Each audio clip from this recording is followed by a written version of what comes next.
पांडव काल में स्थापित जीवदानी मंदिर की ख्याति दूर दूर तक फैली हुई है, जिसकी वजह से देश के अलग अलग राज्यों से लाखों की संख्या में श्रद्धालु लोग माता के दर्शन करने यहाँ पर पहुँचते हैं और जीवदानी माता से अपनी मनोकामना पूर्ति की प्रार्थना भी करते हैं।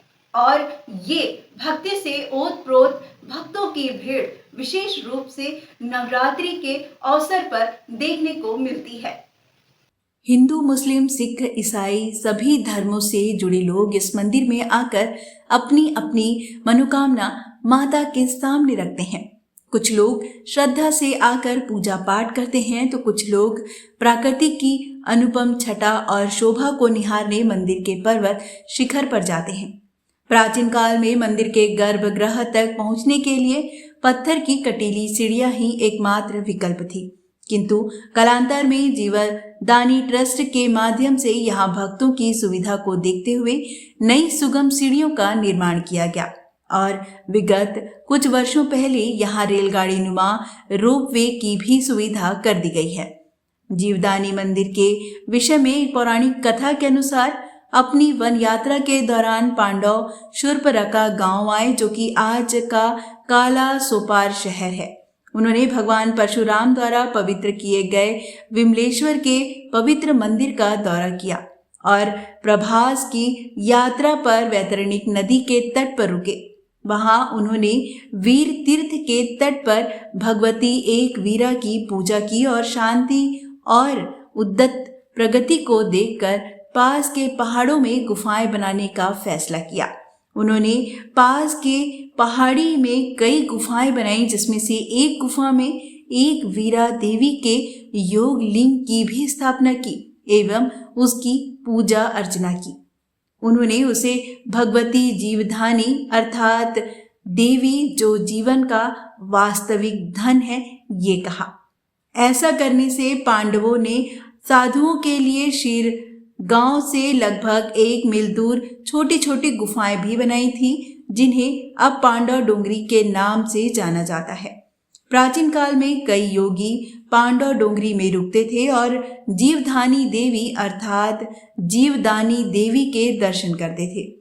कलयुग के आरंभ होने तथा बौद्ध धर्म के आगमन के पश्चात वैदिक योगियों की संख्या कम हो गई तथा धीरे धीरे लोग इस पहाड़ी और देवी को भूल गए थे। जगत गुरु शंकराचार्य के आगमन के समय विरार में एक महार अथवा मरीषी रहा करते थे, जो गांव के मवेशियों को चराया करते थे। वे जगत गुरु शंकराचार्य पद्मनाभ स्वामी के दर्शन के लिए निर्मल मंदिर आए तथा परम पावन से प्रार्थना की कि वे उन्हें आशीर्वाद दें ताकि वे अपने प्रिय कुल देवता के दर्शन कर सके।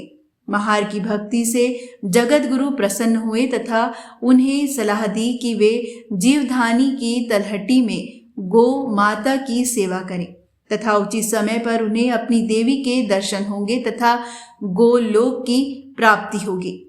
उन्होंने जीवन पर्यंत जगत गुरु शंकराचार्य की सलाह का पालन किया तथा गांव के मवेशियों को चराया। गांव के मवेशियों को चराते समय उन्हें एक गाय दिखाई दी जो उनके साथ चर रही थी, जिसके मालिक ने उन्हें चराने के लिए कभी पैसे भी नहीं दिए। अपने पुण्य से उन्होंने गाय के मालिक को खोजने का निश्चय किया।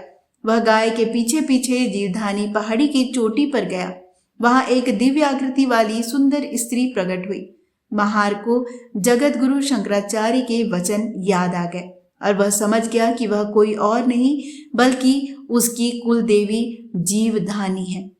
इस तरह महार को जीवदानी देवी के दर्शन हुए। इस घटना के बाद देवी गुफा में अंतर्ध्यान होने ही वाली थी कि एक बांझ स्त्री ने यह सब दिव्य घटना देखी और मां से एक पुत्र के लिए प्रार्थना की। मां ने उस स्त्री को आशीर्वाद दिया तो महिला ने मां के चरणों में एक और प्रार्थना कर दी कि हे तीनों लोकों की माता, केवल मुझे आशीर्वाद ना दें बल्कि आपकी सभी बांझ पुत्रियों को जो आपसे प्रार्थना करती हैं उन्हें संतान प्रदान करें। देवी इस पर प्रसन्न हुई और कहा, देखो अब से कलयुग के आगमन के कारण अनुष्ठानों की पवित्रता बनाए रखने के लिए मैं गुफा के आले के एक छेद में रहूंगी। जो बांझ महिलाएं मुझे इस छेद में पान का भोग लगाएंगी, जैसा कि मेरे मूल स्थान माहुरगढ़ में चढ़ाया जाता है, उन्हें संतान की प्राप्ति होगी। इतना कहकर देवी अंतर ध्यान हो गई। इस महिला ने माँ की इस पावन महिमा को लोगों तक फैलाया और इस तरह एक बार फिर जीवधन पहाड़ी पर जीवधानी माता के दर्शन के लिए तीर्थ यात्रियों का आना जाना शुरू हो गया।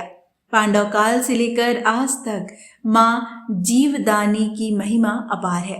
भक्तों पर माँ की करुणा और कृपा अथाह सागर की तरह है। प्रतिवर्ष की तरह इस वर्ष भी जीवदानी माँ के मंदिर में लाखों श्रद्धालु रोज आ रहे हैं। मंदिर ट्रस्ट की उत्तम व्यवस्था की वजह से सबको सुगम दर्शन प्राप्त हो रहे हैं।